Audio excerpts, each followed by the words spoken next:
ప్రజాప్రతినిధి న్యూస్ కి స్వాగతం. సంగారెడ్డి జిల్లా నారాయణఖేడ్లో భారీ ర్యాలీ ఇటీవలే కోల్కతాలో జరిగిన ట్రైనీ డాక్టర్పై అత్యాచారాన్ని నిరసిస్తూ స్థానిక డాక్టర్లు 24 గంటల పాటు ఓపీ సేవలు నిలిపివేస్తూ నిరసన చేపట్టారు. ఈ సందర్భంగా రాజీ చౌక్ నుండి ప్రభుత్వ హాస్పిటల్ వరకు నిరసన చేపట్టారు. ఈ ర్యాలీ ద్వారా కోల్కతా ఘటనపై తీవ్ర ఆగ్రహాన్ని వ్యక్తం చేయడం జరిగింది. మెడికల్ కాలేజ్ ఆవరణలో జరిగిన సంఘటన విషయం మీద విధంగా మాట్లాడాల్సి వస్తుందని ఎప్పుడు అనుకోలేదు. కలకత్తా మెడికల్ కాలేజ్లో ఒక వైద్య విద్యార్థినిపై ఇటువంటి సంఘటన చాలా హేయమైన చర్య. దీన్ని ప్రతి ఒక్కరూ విద్యార్థులు కానీ, మెడికోస్ కానీ, పీజీ మెడికోస్ కానీ, డాక్టర్స్ కానీ, రిటైర్డ్ డాక్టర్స్ కానీ యావత్ జనాలు కూడా ఖండించాల్సిన విషయం. ఎందుకంటే వెస్ట్ బెంగాల్ ప్రభుత్వము దానికి సీఎంగా ఉన్న మమతా బెనర్జీ గారు, ఆమె ఒక ఆడది. అటువంటి ప్రభుత్వంలో ఒక విద్యార్థినికి, ఒక ఆడ మనిషికి ఇంత అన్యాయం జరిగితే ఇప్పటి వరకు నిందితులను ఒకరిని పట్టుకొని చూపిస్తున్నారు తప్ప అక్కడ నిందితులు ఎంతమంది ఉన్నారు వాళ్ళందరినీ పట్టి ఇంతవరకు శిక్షించలేదు వాళ్ళు. అంటే దీన్ని బట్టి మనకి ఏమేది అర్థమవుతుంది, ప్రతి మెడికల్ కాలేజీలో ఇటువంటి సంఘటనలు మామూలుగా జరుగుతూనే ఉన్నాయి.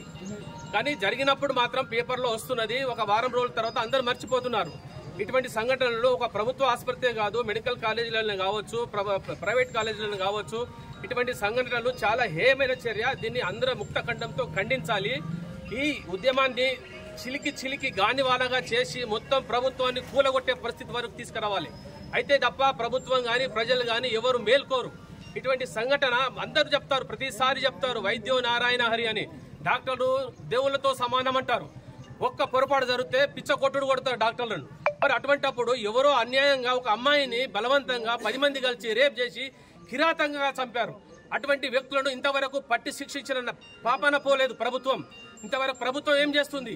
వచ్చినప్పుడు ఇటువంటి సీట్లు అయినప్పుడు ఏదో కొవ్వొత్తులు పట్టుకొని స్ట్రీట్లో నిలబడి ఏదో నిరసన చెప్తారు, మళ్ళీ వారం రోజులకు మర్చిపోతారు.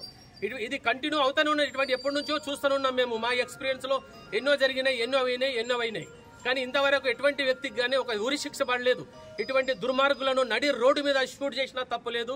వాళ్లకు చట్టపరంగా శిక్షించాలి, చట్టపరంగా ఉరి శిక్షించాలి. అప్పటి వరకు అయితే మేము వైద్య విద్యార్థులు కానీ, వైద్యులు కానీ, రిటైర్ ఉద్యోగులు కానీ ఎవ్వరు కూడా విశ్రమించము. ఇది మా ప్రతిజ్ఞ అని నేను తెలియజేస్తున్నాను.